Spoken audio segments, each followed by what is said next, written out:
Sekarang jom kita test Alright.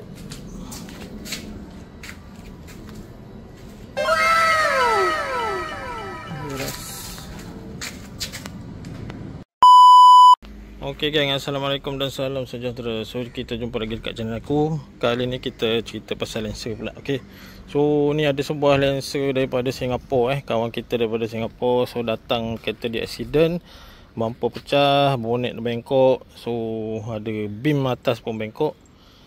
Jadi dia datang sini lepas deal. Okay, dia pun hantar kereta. So dia tukarlah bumper depan, nombor plate sekali, tapak plate, beam atas besi tu tukar, lepas tu bonet tukar, lepas tu side skirt pasang. Sebelum ni dia basic model, tak ada side skirt, so pasang side skirt.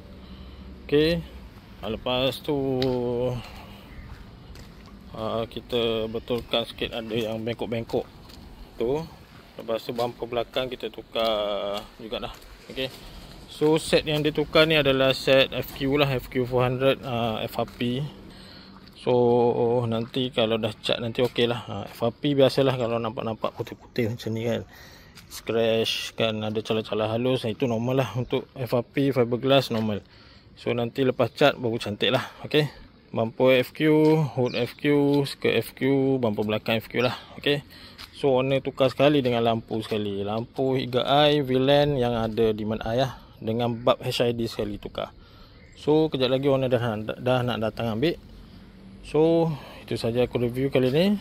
So siapa-siapa yang berkenan nak convert full body kit ataupun ada bekas accident ke nak tukar-tukar, boleh roger-roger. Okay, owner masuk sekali spoiler Evo. Okay, spoiler Evo, lupa nak bagi tahu, spoiler Evo owner pasang sekali lah.